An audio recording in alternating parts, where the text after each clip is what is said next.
Bien, tengan todos ustedes buenas noches. Vamos a continuar con dos temas que nos quedó pendientes relacionados al manejo de vasoactivos el día de ayer, que son dos temas quizás importantes por el contexto y la coyuntura actual en el cual se desenvuelven o se desarrollan nuestros servicios de salud, especialmente cuando hablamos de los niveles en la parte pública, primer, segundo y tercer nivel. Obviamente que quizás no tengamos todos los insumos necesarios para poder administrar estos medicamentos en primer nivel, como son una bomba de infusión, catéter venoso central, etcétera, ¿no? Incluso un monitor multiparamétrico, un ecógrafo para hacer el control o el monitoreo hemodinámico, etcétera. Entonces, lo que tenemos que hacer es recurrir a algunas alternativas que son viables desde el punto de vista de la emergencia como tal. Entonces ahora vamos a hablar del push de adrenalina. Quizás varios de ustedes en algún momento ya han escuchado que la terminología obviamente es anglosajona, habla de las push dosis, es decir, de los bolos o de las dosis de bolo de adrenalina o los push dosis de adrenalina, ¿no? Que generalmente la adrenalina se la conoce por su uso y la utilidad que tiene en los pacientes con una parada cardiorrespiratoria durante la reanimación. Pero también, como vieron el día de ayer, se la utiliza como un vasoactivo. A cierta dosis se puede llegar a utilizar. Y acá también se puede llegar a utilizar. Pero ¿a qué hace énfasis de push dosis de adrenalina? Porque en la emergencia la podemos llegar a utilizar y efectivamente sí, es una alternativa que tenemos incluso no solo en las salas de emergencia. Recuerden que en el primer día hablábamos de los vasoactivos en atención prehospitalaria, pues esta es una alternativa que también se puede llegar a utilizar, que son las dosis de adrenalina, los push dosis de adrenalina, como también la aplicación por vía periférica de los vasoactivos. Entonces, al ser una alternativa muy viable, por si acaso, entonces tiene que utilizarse, pero muchas veces queda la duda cómo realmente se va a utilizar, cómo se tendría que llegar a realizar el cálculo y en qué situaciones podría serme útil. Entonces, obviamente su aplicabilidad viene para la sala de emergencia, donde no tengamos ciertos insumos que nos ayuden a iniciar, pues, los vasoactivos por bombas de infusión. O incluso no tener el vasoactivo de primera línea, que en todo caso es la noradrenalina. Por lo tanto, la push de adrenalina, pues prácticamente es un medicamento que se tiene en todos los centros de salud, porque incluso en el carro de paro que debe tener todo servicio de emergencia, está dentro de los medicamentos contar con ampollas de adrenalina y por lo tanto sí se puede llegar a utilizar este medicamento, ¿no? Quizás se puede llegar a hacer con otros vasoactivos también, sí se puede llegar a utilizar, pero se ha llegado a estudiar y la evidencia ha sido más respaldada y útil en cuanto a la adrenalina. También se ha planteado el uso de la noradrenalina en otros vasoactivos, pero la que ha estado con mayor estudio quizás son las push dosis de adrenalina como tal, ¿sí? Y acá, por si acaso, se hace una recomendación que quizás en algún momento pueda llegar a pasar, que aquellos pacientes que estén con vasoactivos en infusión, ya sea noradrenalina, dopamina o dobutamina, no es correcto aplicarles bolos. ¿Por qué? Porque esos pacientes ya están recibiendo la infusión del vasoactivo y por lo tanto a veces el paciente está hipotenso, pero en vez de subirle la dosis como corresponde, generalmente le aumenta uno o dos veces de su misma infusión y no es lo correcto, por si acaso. Entonces no se vaya a malinterpretar la información de que en- si bien no tengo adrenalina push dosis me sirve, sí, no sirve, pero para ciertas situaciones. No estamos hablando de la aplicabilidad de bolos si el paciente está recibiendo una infusión de vasoactivo y por si acaso no se aplica, sino se va modificando o titulando la dosis. Bien, eso para evitar ciertas confusiones. Entonces, ¿qué es lo que nos llama la atención en la sala de emergencia? Su paciente que al momento de ingresar se le hace un control de los signos vitales, un monitoreo, abordaje, eh, de- un acceso de la vía periférica y administración de oxígeno y se verifica los signos vitales. Y algo que nos llama la atención es esta cifra. Si ustedes logran ver en su pantalla del lado derecho, efectivamente hay un registro de la presión arterial. Tiene una presión arterial sistólica de 77 y una presión arterial diastólica de 43. Sumados estos, pues obtiene una PAM de 56. Y obviamente una PAM es baja. Hemos dicho en el contexto de sepsis, shock séptico, etcétera, pues se maneja una PAM por lo menos de 65 milímetros de mercurio y acá fíjense está baja, 56. Por lo tanto, tenemos que optimizar. Bien, hagamos de cuenta que se le ha pasado una carga de cristaloides. Generalmente la carga de cristaloides, si hablamos en contexto de sepsis, se va calculando, ¿verdad?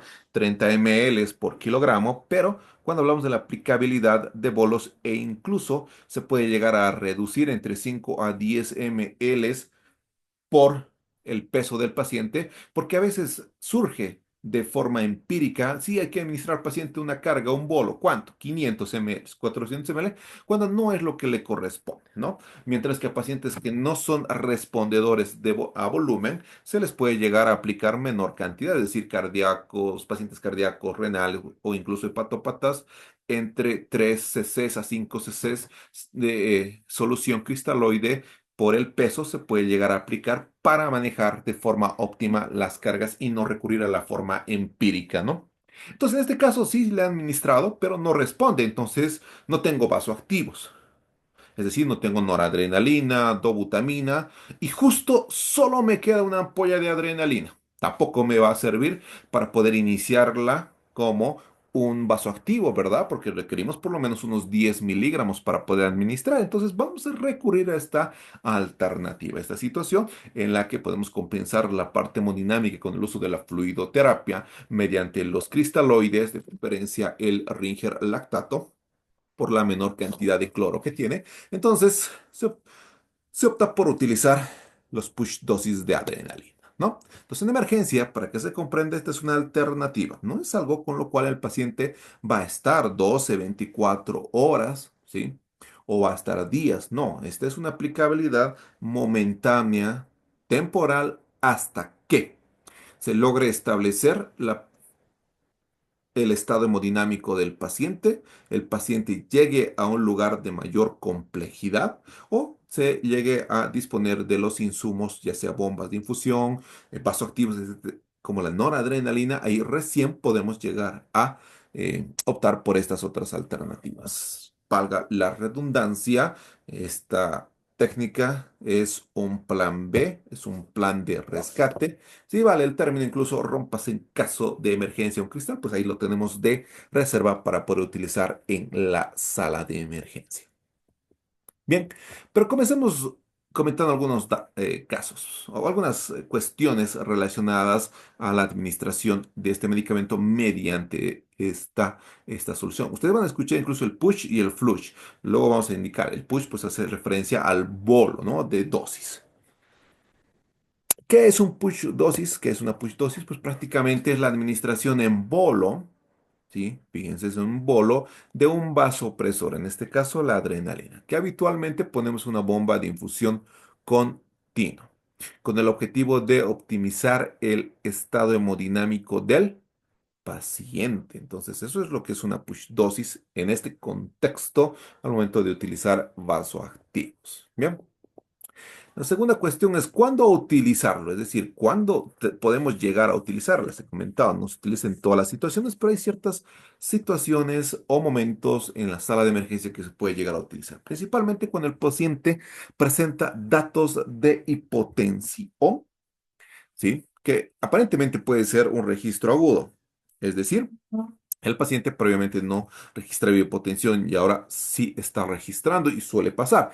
A la sala de emergencia nos puede llegar pacientes que al ingreso están con una cifra de presión arterial de 100, 100 de sistólica, 60 de diastólica, entonces no hay problema. Pero a medida que va transcurriendo su estancia en el centro de emergencia, podemos registrar que el paciente puede ser una hipotensión.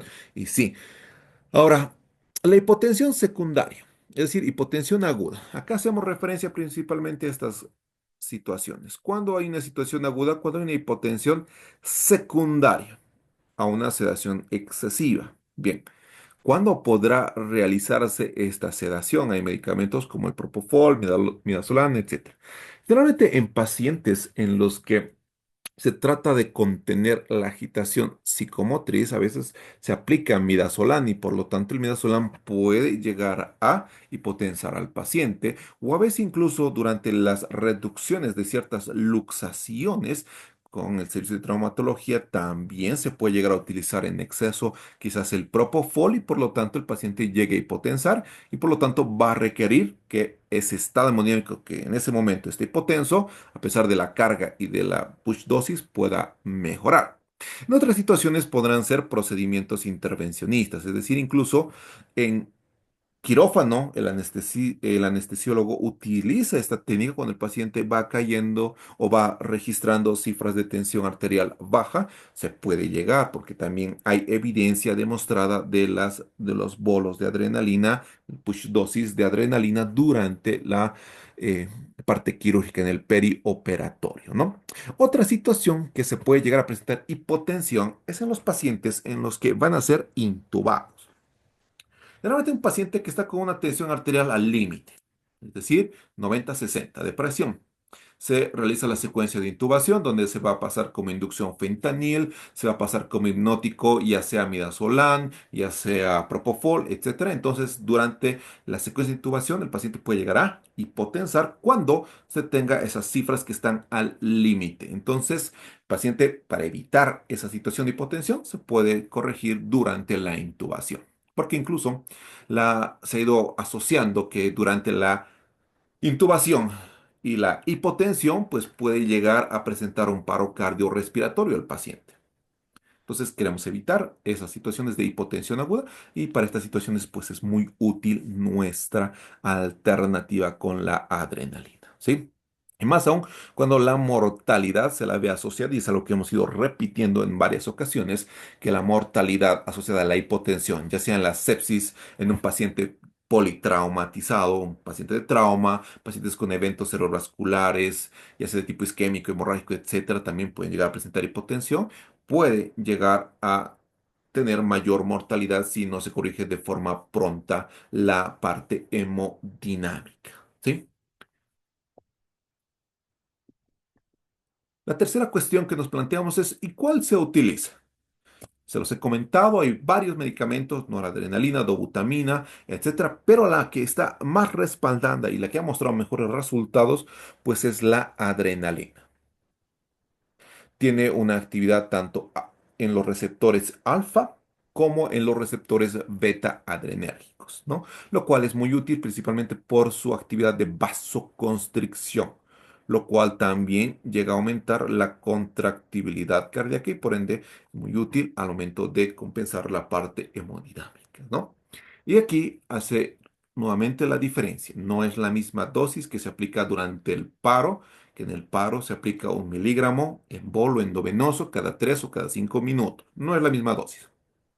La otra situación en un shock anafiláctico donde se recomienda por lo menos 0,5 miligramos de adrenalina intramuscular, pues no, tampoco es la misma dosis. Hay que diferenciar ese tipo de situaciones cuando estamos tratando de mejorar la parte hemodinámica. La otra premisa es, ¿tiene efectos adversos el administrar de esta forma el medicamento? Sí los tiene, se presentan en menor medida, son poco frecuentes, pero sí se puede llegar a presentar. No son tan frecuentes, no son tan comunes, tampoco son varios los efectos adversos que se llegan a presentar, pero los que se tienen que tomar en cuenta son la taquicardia que puede generar en el paciente y la hipertensión que puede llegar a condicionar si es que obviamente no se ha realizado el control específico del paciente. Es decir, si la parte hemodinámica quizás no estaba hipotenso, pero porque el equipo era defectuoso aparentemente, nos da una cifra baja y sin corroborar, pues se ha aplicado la medicación. Ojo, un paciente hemodinámicamente inestable no solamente va a estar hipotenso, también va a presentar deterioro neurológico, va a estar taquicárdico, hipotenso, o sea, taquipneico de igual manera, eso también tiene que ir valorándose, pero se presenta estos efectos, sí, pero como se los he comentado, es en muy poca frecuencia, prácticamente viendo el riesgo-beneficio, pues siempre es mejor utilizar el medicamento. ¿Cómo podemos llegar a evitar? Pues no se puede llegar a evitar esta situación, pero se puede llegar a controlar realizando un monitoreo continuo del paciente para verificar si realmente la frecuencia cardíaca se está incrementando, está llegando a presentar taquicardia el paciente e incluso la cifra de hipertensión arterial. ¿Cuándo podría presentarse frecuentemente la hipertensión? Es cuando no se aplica la dilución como se indica. Es decir, que no se sigue los pasos del preparado, que eso también lo vamos a comentar, porque también la técnica para preparar tiene que seguirse a cabalidad. No simplemente se va a aplicar directamente. ¿Cuándo se llega a presentar esto? Cuando se excede las dosis que se recomienda para poder utilizar al momento de compensar la parte hemodinámica, ¿no? Entonces, todo esto surge para que nos planteemos la siguiente pregunta. ¿Y cómo preparar? Bien, ustedes saben, nuestro medio, adrenalina, la ampolla, viene de 1 miligramo en 1 ml. Y como se ve en la imagen, si ustedes logran apreciar, el preparado viene en una relación de 1 en 1000. Y el objetivo al momento de preparar de esta forma es que sea 1 en 100.000. Y se estarán preguntando, ¿y cómo llegamos entonces de 1 a 1000 en una relación a que sea de 1 en 100.000? Bien, eso es lo que vamos a indicarles al momento de preparar. Ustedes ya tienen la ampolla, por decir, les decía, es con una ampolla lo único que se va realizando esta técnica, ¿no? Necesitamos 1 miligramo, una ampolla, 1 ml de adrenalina, ¿sí? Este ml con 1 miligramo de adrenalina lo vamos a cargar en una jeringa de 10 ml, ¿no? Por lo tanto, vamos a tener un cc ocupado de los 10 y vamos a tener 9 cc's restantes de nuestra jeringa. Bien, y esos 9 cc's restantes lo vamos a llenar con solución salina al 0,9%. ¿Sí? Primer paso. Cargamos nuestra jeringa con 1 ml de la ampolla de adrenalina, que equivale a 1 miligramo, y los otros 9 cc's de mi jeringa vamos a cargar con solución salina al 0,9%, lo que en total va a ser los 10 ml de la jeringa. ¿Sí? Bien, eso es el primer paso. Luego voy a conseguirme una segunda jeringa y en mi segunda jeringa, ¿sí? Vamos a extraer un cc de la primera jeringa. Un cc, 1 ml y esos otros 9 cc's restantes también vamos a cargar nuestra jeringa con 9 cc's de solución salina o solución fisiológica. Bien, ¿qué es lo que hemos hecho? La ampolla de 1 miligramo es una relación de 1 en 1000. En la primera jeringa hemos convertido esa relación 1 en 10.000. Y en la segunda jeringa ya hemos llegado a obtener la relación de 1 en 100.000. ¿Y esto para qué? Para que sea más fácil poder llegar a calcular, porque las dosis van a ser en microgramos. Y acá no es el mismo cálculo que hemos realizado el día de ayer de calcular microgramos, kilogramo, minuto. No, vamos a ver que simplemente cuál es la dosis que se va a administrar, pero nuevamente son dos jeringas. La primera jeringa, un cc de adrenalina, 9 cc's de solución fisiológica. De la primera extraigo un cc y pues llevamos a una segunda jeringa un cc de la primera y los otros 9 cc's de solución fisiológica. Bien, y la segunda jeringa es prácticamente la que vamos a llegar a emplearla. La primera la tenemos ahí de reserva porque de esa misma vamos a ir obteniendo un cc cada vez que vayamos a requerir, pero la segunda es la que realmente vamos a llegar a utilizarla, ¿sí? ¿Por qué? Porque de nuestra segunda jeringa vamos a administrar un cc cada 2 a 5 minutos dependiendo a la respuesta del paciente, ¿sí? Y luego de administrar, ojo, porque aquí solo se administra un cc, ¿sí? Un cc, ese es el push dosis.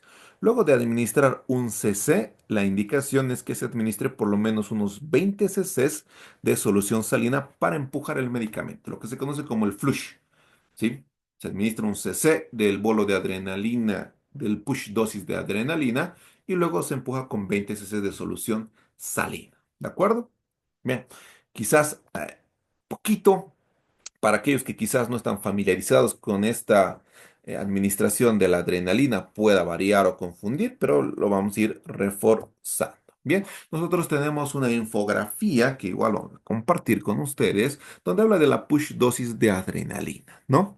Nuestra infografía les menciona la indicación. ¿Qué dice la indicación? La indicación es para pacientes con hipotensión arterial antes de iniciar la infusión de vasoactivos, porque recuerden, hasta preparar vasoactivos, hasta buscar la bomba, hasta que el familiar vaya a conseguir noradrenalina, porque no tenemos quizás en nuestro centro de salud, se vaya a buscar, nuestro paciente no puede estar hipotenso. Recuerden que la mortalidad de un paciente hipotenso con sepsis va aumentando cada hora. Por lo tanto, en esa situación sí podemos llegar a utilizar hasta que se consiga el vasoactivo, se prepare, etc. Otro que durante la secuencia de intubación el paciente ya esté con inestabilidad hemodinámica, pues al aplicar midazolam propofol va a hipotensar más al paciente. Aplicar el fentanil va a hipotensar al paciente, esa sumatoria de todas esas dosis. Por lo tanto, es conveniente poder llegar a con evitar que nuestro paciente esté hipotenso al momento de realizar la secuencia de intubación, porque puede llegar a terminar en un paro cardiorrespiratorio. Eso es una emergencia. Recuerden que también se puede utilizar en pacientes que estén realizando reducciones como en traumatología, pacientes quirúrgicos, etcétera. Bien. En cuanto a la dosis, ¿cuánto utilizamos? ¿Por qué tenemos que diluir de esa forma? Porque la dosis que vamos a administrar es entre 5 a 20 microgramos. 5 a 20 microgramos. Bien, cada cc del preparado de nuestra segunda jeringa equivale a 10 microgramos. Entonces, ustedes pueden utilizar 0,5 ml hasta 12 ml, ¿no? Por eso es que se puede administrar, menciona de 5 hasta 20 microgramos. Bien, 5 a 20 microgramos, tomando en cuenta que un cc de mi segunda jeringa equivale a 10 microgramos de nuestro push dosis de adrenalina. Bien. Entonces, vamos a aplicar cada 2 o cada 5 minutos según el requerimiento, es decir, verificar la parte hemodinámica. ¿Cómo se hace esto?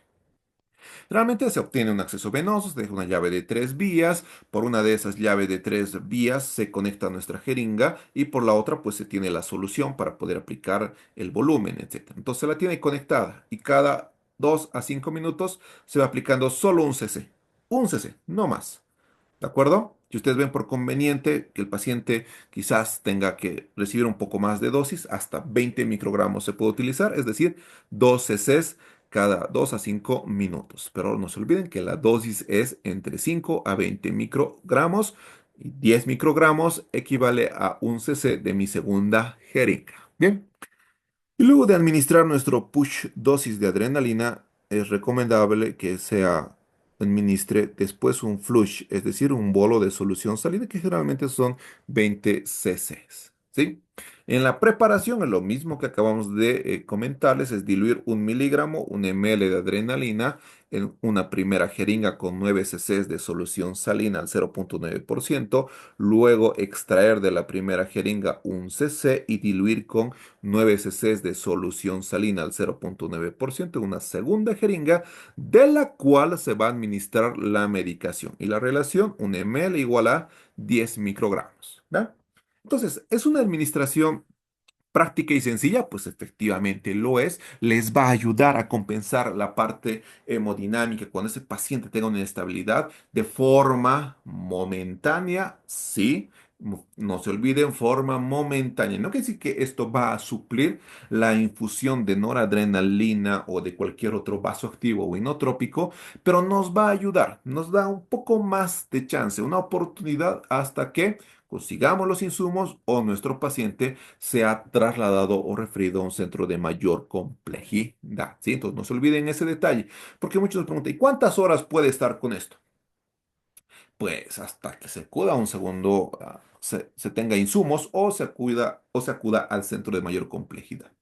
¿Sí? Ojo, no puede estar con esto 6, 7, 8 horas, 12 horas, 24 horas, no puede estar de esta forma. Porque se imaginan cuánto de medicación vamos a necesitar. El monitoreo y el seguimiento prácticamente es estricto porque es cada 2 a 5 minutos que se tiene que realizar la aplicación. ¿Sí? Entonces eso tómenlo muy en cuenta, es una medida de rescate alternativa que ustedes pueden llegar a utilizarla en la sala de emergencia, ¿no? Y quizás esto no es algo nuevo. ¿Sí? Ya desde el 2019 hay varia literatura que va reforzando el uso de las push dosis de adrenalina o epinefrina en el manejo de la hipotensión, que incluso puede llegar a ser durante el traslado, es decir, en la parte de atención prehospitalaria, durante el traslado en la ambulancia, puede llegar a ser útil, ¿no? Y esta prácticamente es una revisión, ¿sí? De los cuerpos de atención prehospitalaria en Estados Unidos, los cuales concluían en todo este documento que la administración en dosis rápidas, los push dosis de adrenalina, puede ser un método eficaz para la resolución, no se olviden, temporal de la hipotensión, y acá en esta situación, durante el transporte de pacientes críticos. En los casos en que la administración de la adrenalina, del push dosis, se observa es un estricto cumplimiento al protocolo establecido siguiendo estos lineamientos, diluyéndolo de la forma indicada, se observa una baja incidencia de eventos adversos inmediatos después de su administración, ¿no? Es decir, la taquicardia y la hipertensión. Obviamente se requiere más investigación, efectivamente, para poder determinar cuáles pueden llegar a ser realmente su aplicabilidad, porque hay algo que ustedes deben tomar en cuenta. ¿Con esto se mejora la presión? Sí, pero en todos los pacientes no va a ser la misma presión. Hay ciertas metas en diversos pacientes, si bien ahora hemos hecho mayor énfasis en sepsis y shock séptico, que nuestra meta es 65 milímetros de mercurio, y otro tipo de pacientes como los neurocríticos con una PAM de 85 a 90 milímetros de mercurio, pacientes renales hipertensos, una PAM de 70 milímetros de mercurio, o pacientes hepatópatas también, o pacientes eh, que adultos mayores pueden llegar a tener una PAM de 60 milímetros de mercurio, ¿no? Entonces eso es lo que todavía no se puede llegar a aclarar porque no le da una dosis estandarizada, pero sí nos ayuda a compensar la hipotensión en ciertos momentos, por lo tanto es una alternativa, ¿no? Y de igual manera aquí tienen un QR donde ustedes pueden escanear o posteriormente igual nosotros les vamos a facilitar la información en la presentación para que ustedes puedan tenerla, ¿sí? Bien, en algunas ocasiones incluso se puede llegar a utilizar esta alternativa como si, si quieren como un refuerzo. Por ejemplo, es un paciente que está ya con varios medicamentos, infusión de noradrenalina, etcétera, y está siendo trasladado a un centro hospitalario para poder realizar un estudio complementario, por ejemplo, una resonancia magnética. Bien, quizás durante el traslado también la aplicabilidad puede llegar a ser útil, a pesar de que esté recibiendo la infusión, porque a veces en el traslado tienes que monitorear que esté ingresando, que esté funcionando la bomba, etcétera. Hay varios factores que pueden limitar que no se haga un buen control durante el transporte, ¿no? Entonces, no se olviden, alternativas se las tienen. Solamente que ustedes puedan llegar a aplicarla siguiendo toda la hermenéutica al momento de preparar y siguiendo la indicación. ¿Sí? A veces incluso porque hay taquicardia e hipertensión, porque dicen, no, un cc parece poquito, no, pásale 2, 3 cc's de golpe y luego vemos. No, se aplica un cc y se va verificando la respuesta. Y siempre tengan la precaución de marcar las jeringas.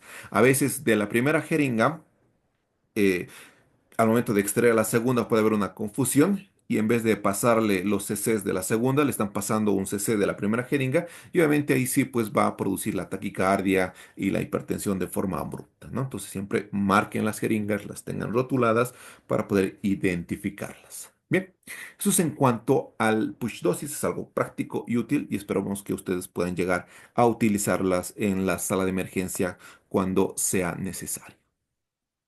Bien, pasando al siguiente tema. El otro tema pendiente es vasoactivos por vía periférica, que de igual manera se ha ido mencionando en varias ocasiones. Se ha ido comentando, ¿es viable aplicar los vasoactivos por vía periférica? ¿Qué recomendaciones tendremos que tomar en cuenta? Pues eso es lo que vamos a revisar ahora en base a la evidencia. ¿Y cuándo se aplicará?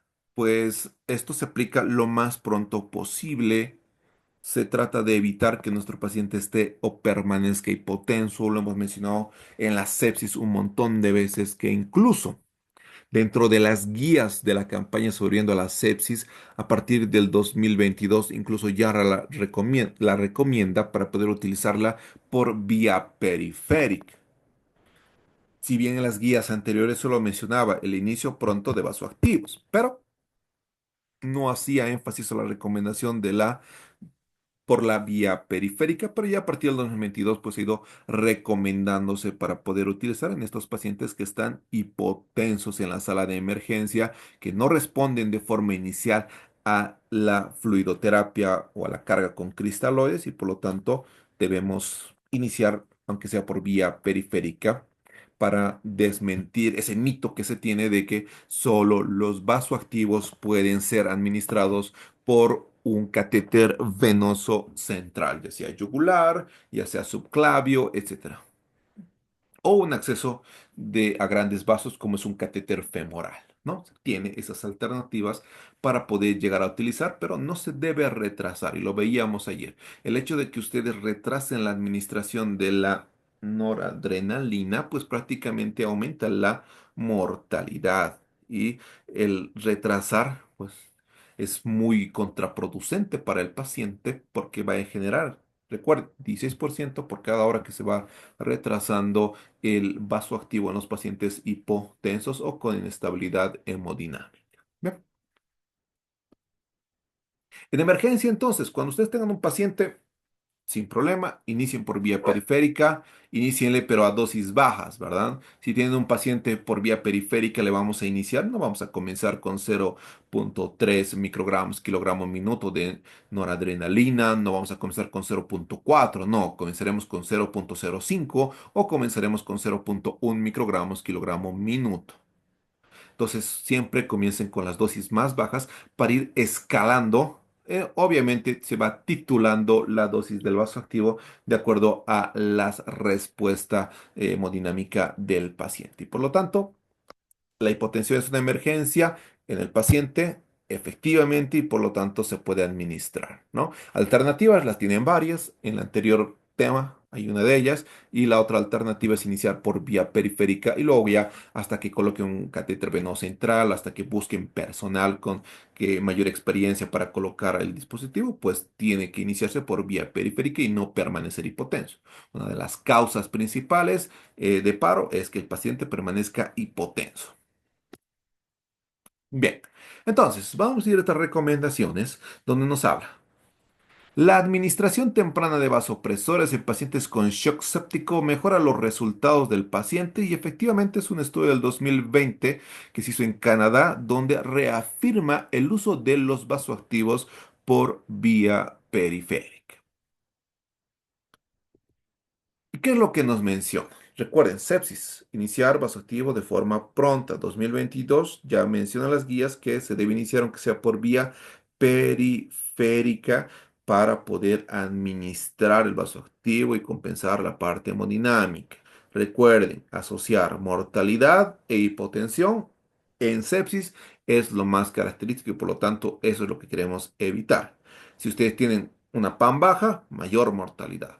Si tienen una PAN mayor a 75 milímetros de mercurio en un paciente con sepsis, pues va reduciendo la mortalidad y por lo tanto se recomienda por las guías y los protocolos, eh, manejar hasta este momento por vía periférica hasta tener un acceso venoso central. Efectivamente, está recomendado, validado.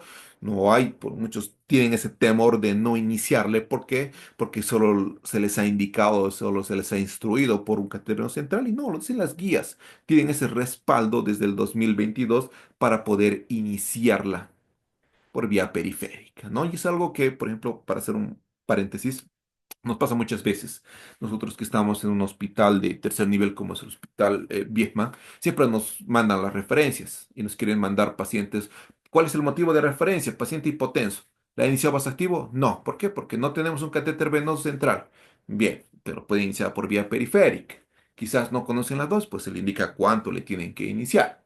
¿Sí? A veces nos dicen, no hay bombas de infusión. No importa, ustedes y eso el personal de enfermería sabe, hay el microgotero para poder tratar de calcular por lo menos dosis aproximadas y además se hace un seguimiento estricto de la administración y además si no hay otras alternativas como el Exadrop que nos ayuda a regularizar donde también se puede llegar a administrar la medicación y por lo tanto hasta que tengamos espacio, se genere un espacio, pues se le indica, ¿no? Porque muchas veces nos manda así al paciente hipotenso y durante el traslado, el transporte, porque a veces no viene el paciente de un lugar cercano, sino que puede pasar horas hasta que llegue al centro, a nuestro hospital, pues obviamente el paciente puede llegar en paro prácticamente y obviamente ya no se puede hacer nada muchas veces. ¿Por qué? Porque ya el paro no lo ha sufrido antes de llegar al hospital, sino ya se hace mucho tiempo atrás. Entonces, todo eso se tiene que tomar en cuenta para que se pueda reflexionar e iniciar los vasoactivos de forma periférica. La evidencia no respalda, entonces sí podemos llegar a realizarla.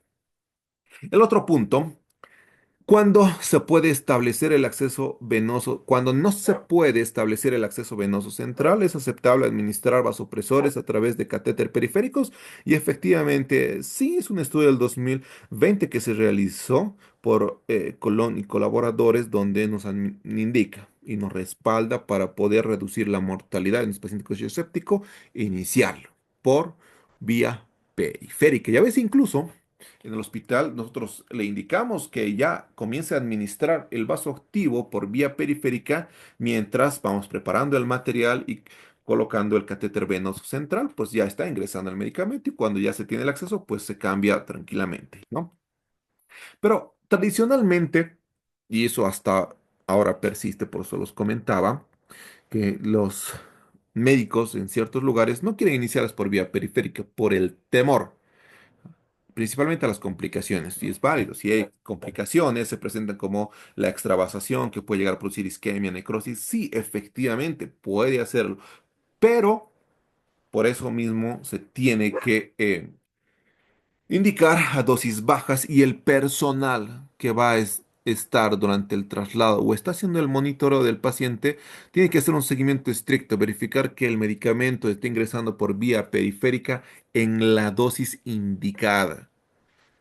A veces incluso puede ser porque el traslado, la movilización del paciente pueda aumentar el goteo e ingresar más de la dosis indicada y pues sí es frecuente que se presente esos efectos adversos, pero si uno tiene control a ese seguimiento, pues se evita tanto la isquemia, la necrosis o la extravasación del medicamento, ¿no? Por eso es que la capacitación es importante del personal para que pueda llegar a administrar de forma óptima por vía periférica en dosis bajas, ¿no? Tampoco les vamos a mentir diciendo que no hay efectos adversos, sí se llegan a presentar. Generalmente se pueden llegar a presentar con la necrosis hasta un 2%, se puede llegar a presentar incluso una trombosis venosa profunda hasta un 0,5 hasta 1,4%. Se puede llegar a presentar estas alteraciones. Entonces, vamos a optar por vigilar de forma continua la administración del medicamento para evitar esas alteraciones.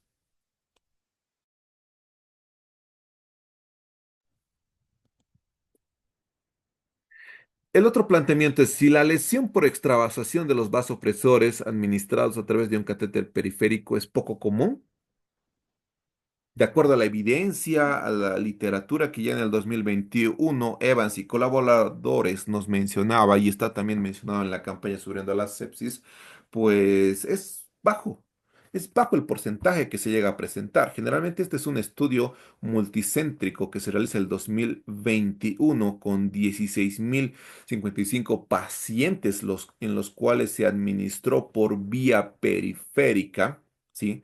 Owen y colaboradores administró por vía periférica el, el medicamento, el vasoactivo, y vio que en el 1,8% de toda esta cantidad de pacientes, solo el 1,8% llegó a presentar extravasación, necrosis o incluso isquemia en la extremidad en la cual se inició el vasoactivo. ¿Sí? Generalmente esto La presencia de efectos adversos no difirió por el vasoactivo, es decir, no porque esté recibiendo noradrenalina o adrenalina hay mayor efecto adverso por vía periférica, no. O sea, no hay una diferencia en el tipo de vasoactivo, no hay una diferencia en el catéter, si el catéter es 16, 18, 20, generalmente, pues según este estudio, pues no evidenció que realmente hubo mayor efecto en un catéter de menor diámetro, pero siempre se recomienda que sea uno de que tenga un buen flujo, por lo menos un número 18, ¿sí? O incluso la ubicación.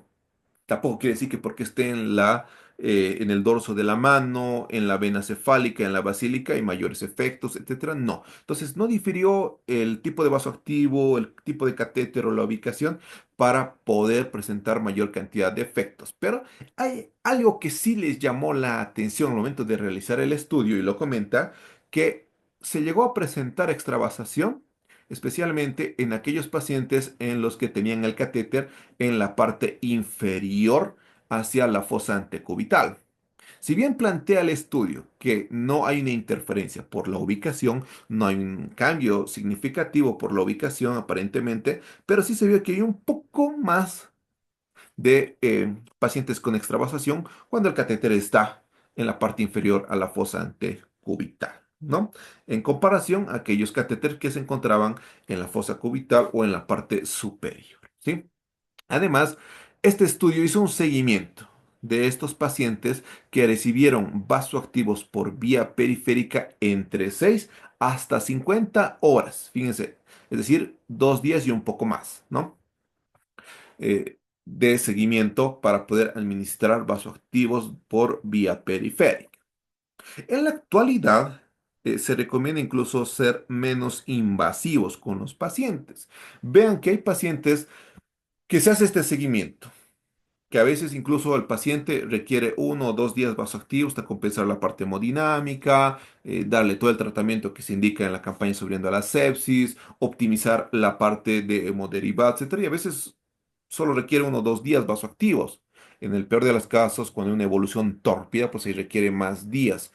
Pero fíjense que incluso estos pacientes pueden recibir por vía periférica sin la necesidad de invadirlos por un catéter venoso central, porque con el catéter venoso central hay ciertas complicaciones, como ustedes pueden recordar, hay el neumotórax que puede llegar a presentarse, principalmente es uno de los más, de los efectos o de las complicaciones con ese procedimiento.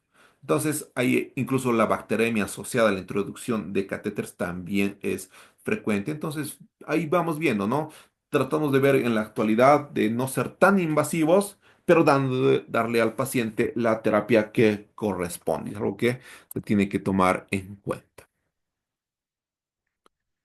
Si hablamos de los riesgos de extravasación, ¿se puede minimizar con unos sencillos pasos? Pues efectivamente hay una recomendación y esto no es algo nuevo. Ya en el 2015 nos recomendaban estas opciones para que se puedan tomar en cuenta y evitar la extravasación principalmente. Pero ¿cuáles son estas recomendaciones? Primero, si está comenzando a presentar extravasación, se debe detener inmediatamente la infusión del vasoactivo que está recibiendo el paciente y se debe buscar un nuevo acceso venoso periférico para poder llegar a administrar. Pero obviamente lo que más importa acá es el seguimiento estricto de la administración por vía periférica. Lo que usted está indicando es lo que tiene que ingresar. A veces hay que tener mucho cuidado de que la llave no se abra de la solución y ingrese mayor cantidad. Por eso es que durante el traslado es importante verificar de forma continua, rutinaria, que el paciente, incluso si llega a presentar cualquier molestia, nos avise en ese momento, etcétera, ¿no? Ahora, en todo caso, la fentolamina está en las recomendaciones. Quizás en nuestro medio no lo tenemos, pero la fentolamina sí se llega a utilizar con extravasación, datos de lesión, etcétera. Se administra de forma subcutánea alrededor de la lesión. ¿Cuál es la dosis? Pues les vamos a comentar más adelante, pero es el medicamento que se llega a utilizar cuando hay extravasación. Entonces, si ustedes hacen el seguimiento estricto, controlan la dosis, etcétera, pues La administración por vía periférica es segura, como mencionamos en el anterior estudio.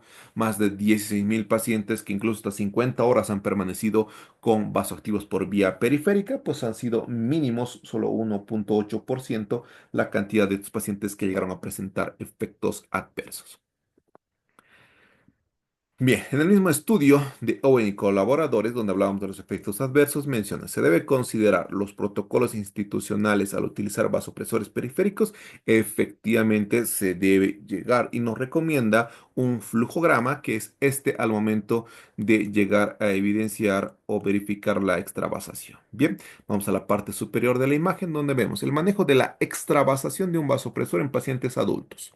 Bien, ¿qué nos dice o qué nos recomienda para que se pueda implementar? Que hay que realizar una revisión obligatoria de la extremidad del sitio donde se está aplicando el vasoactivo de forma periférica. Por lo menos cada 30 a 60 minutos se debe verificar que no haya extravasación, datos de isquemia, etcétera, ¿no? Siempre que se utilice un vasopresor de forma periférica, cada 30 a cada 60 minutos hay que evaluar la extremidad. Bien, ¿no hay extravasación? Bueno, luego nos planteamos la pregunta, ¿hay extravasación? Pues no, pues seguimos en nuestro círculo de revisar cada 30 a 60 minutos. Si se logra evidenciar que hay extravasación, sí se ha evidenciado, entonces se debe detener la infusión inmediatamente, se deja el catéter en su lugar, pero se debe reiniciar el vaso activo en un nuevo sitio, en un nuevo acceso venoso periférico. Ahora, si el paciente era de difícil acceso, no tiene un acceso venoso simple, pues ahí, bueno, ya tendremos que considerar incluso la utilidad de un acceso intraóseo o la disposición de o la disponibilidad de un catéter venoso central. ¿Sí? Pero en todo caso, no se olviden cambiar de vía, ¿no? No es que vamos a suspender y no le pasamos más, sino hay que buscar otro acceso venoso periférico. Luego, de ese acceso, pues donde estaba extravasándose, con una jeringa tratamos de aspirar la mayor cantidad posible de medicamento a través del catéter. Esto para evitar mayores lesiones como la isquemia o la necrosis. Y mientras va aspirando con la jeringa, ahí recién se va retirando. Ojo, no quiere decir que ustedes evalúan extravasación y deben retirar el catéter inmediatamente. No, deben retirarlo, pero previamente deben extraer con una jeringa la mayor cantidad posible del medicamento que se haya suministrado, ¿no? Entonces, ahí recién, después de extraer con la jeringa, se puede retirar el acceso venoso periférico. Y luego, si se dispone de la medicación, ya se comentó acá en Bolivia la fentolamina no la tenemos, pero si se dispone, o es bueno igual que ustedes conozcan cuál es su alternativa, es una inyección subcutánea alrededor de la lesión, en la cual se llega a utilizar entre 0,1 a 0,2 miligramos por kilogramo de la fentolamina y se va inyectando alrededor de la lesión. Obviamente la medicación está diluida en solución salina para poder administrarla, ¿no? Y luego de eso debemos evaluar la extremidad y verificar si realmente va a requerir una conducta quirúrgica, es decir, si hay datos de isquemia o de necrosis, pues ya tendrá que recurrirse a una eh, terapia quirúrgica para poder controlar o evitar mayores complicaciones. Y además se debe monitorizar la región para detectar la isquemia o los datos de necrosis, incluso hasta los 48 a 72 horas posterior a la extravasación del medicamento. Entonces, este es un flujograma que se aplica al momento de presentar la extravasación o el monitoreo del paciente que está recibiendo un vasoactivo por vía periférica, el cual ustedes también lo pueden llegar a implementar en sus centros hospitalarios al momento de utilizar este vasoactivo por vía periférica. Hay un estudio incluso, fíjense que este estudio es uno de los más relevantes y es del 2024, se publicó en febrero del 2024, el cual habla si se puede administrar la noradrenalina por vía periférica de forma segura para reducir los días, ¿sí?, de colocación de bueno, los días con el catéter venoso central o incluso la colocación de catéter venoso central. Les hemos dicho, en la actualidad tratamos de ser menos invasivos en las salas de emergencia. Entonces, vean lo que nos reportan los resultados. Si bien este estudio fue único en solo en un centro de salud, prospectivo, un estudio observacional que se realizó desde el 2019 al 2021, con 635 pacientes que estaban recibiendo vasoactivo noradrenalina por vía periférica. Veamos en los resultados. La dosis máxima que se llegó a aplicar por vía periférica son 10 microgramos por minuto, ¿no? Hasta el 15%, mientras que un porcentaje que recibía mayor a los 15 microgramos por minuto es 14,6. Fíjense que muchos pacientes no han recibido en dosis altas el vasoactivo, solo un 14,6% mostró cifras altas, ¿no? Si hablamos de la relación que nosotros conocemos en microgramos, kilogramos minuto, aquellos pacientes que han recibido en dosis mayores a 0,2 microgramos kilogramo minuto. Vean que el porcentaje que recibe por más tiempo, es decir, más de 24 horas, un vasoactivo por vía periférica, solo fue el 20,5%. Y ese dato es importante. Ha iniciado por vía periférica y después de las 24 horas, solo el 20,5% de los pacientes continuó con requerimiento de vasoactivos. Pero ¿cuál fue la duración media de la infusión por vía periférica?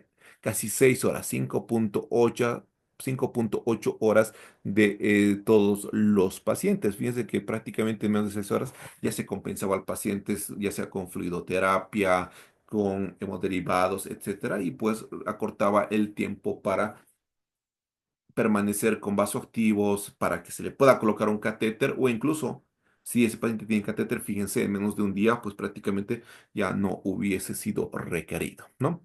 Fíjense el porcentaje que de los pacientes que no necesitaron un catéter venoso central, fíjense la importancia, 51,6% de toda esa cantidad de pacientes no requirió un catéter venoso central. Entonces, esos son los datos que nos impulsan a poder iniciar por vía periférica para reducir el tiempo, para reducir incluso la necesidad de administrar o de colocar un vasoactivo, perdón, un catéter venoso central a nuestro paciente. ¿No? Recuerden las complicaciones, a veces incluso por la vía femoral dicen, no, no vamos a hacer neumotórax si aplicamos por vía femoral, pero ahí tenemos también los datos de bacteremia y una infección, son más frecuentes las infecciones en los catéteres femorales que se colocan. Y además, fíjense, una mediana de días que se evitó para colocar el catéter venoso central en días, pues prácticamente de un día, es decir, las 24 horas en estos pacientes que se ha ido reduciendo el tiempo para poder administrar, ¿no? Y de toda la cantidad de pacientes, solamente el 5% llegó a presentar extravasación de la noradrenalina, porcentaje bajo en relación a la cantidad de pacientes y en realidad en relación a los beneficios que puede llegar a presentar. Si ustedes quieren acceder igual al documento, aquí tienen un QR para que ustedes lo puedan escanear. Entonces, vean la importancia de un estudio que nos dice, por vía periférica, menos tiempo de administración de vasoactivo, para que menos o más del 50% de estos pacientes no van a requerir un catéter venoso central y que solo el 5% pueden llegar a presentar efectos adversos y que hasta 24 horas puede recibir por vía periférica, así como margen de seguridad, o como mencionaba en otros estudios, hasta 50 horas puede recibir por vía periférica, ¿no? Entonces, vean la importancia de administrar los vasoactivos por vía periférica sin temor, en base a esa evidencia que ustedes tienen ahora para poder utilizarla. Bien. Hasta este punto, si alguien tiene alguna consulta, alguna duda sobre estos dos temas que son más complementarios a nuestro temario, principalmente que teníamos el día de ayer. Bien, hay una pregunta en el chat. Eh, ¿En qué otros lugares periféricos se puede administrar estos medicamentos, además de los miembros superiores? Ejemplo, ¿se puede en miembros inferiores? Pues efectivamente sí, porque no se olviden, estamos hablando de accesos venosos periféricos. Quizás mencionan los estudios más en extremidades superiores porque eh, generalmente ellos tienen otros elementos. Recuerden que en otros países usan la ecografía para poder tener un acceso venoso, usan dispositivos en luces, con luces para poder identificar las venas. En cambio, en nuestro medio a veces es complicado porque prácticamente recurrimos a una técnica estandarizada. Y a veces cuando en la extremidad superior no tengamos un acceso venoso, pues recurren a las extremidades inferiores y también puede llegar a ser válido, ¿no? Como también pacientes que tienen fracturas en extremidades superiores no van a poder tener un acceso a una extremidad superior, pues bueno, extremidades inferiores será una alternativa. Lo mismo que en un paciente quemado en extremidades superiores no vamos a poder instalar un catéter, pero en extremidades inferiores sí se puede. Entonces, sí. Se puede llegar a realizar los accesos en extremidades inferiores también, pero siguiendo la misma hermenéutica, verificando cada 30 a 60 minutos que no haya extravasación, iniciar en dosis bajas menos de 0,2 microgramos kilogramo minuto, ¿no? Si el paciente ven por conveniente que va a requerir mayor cantidad de vasoactivos, y ojo, eso también hay que recomendarlo, si va a requerir más de 0,2, pues ahí ya tenemos que pensar en trasladar o colocar un catéter venoso central, porque dosis más altas, pues nos pueden llegar a presentar mayores efectos adversos, ¿no? Entonces eso para que lo tomen en cuenta. Bien, ¿alguna otra consulta, otra duda?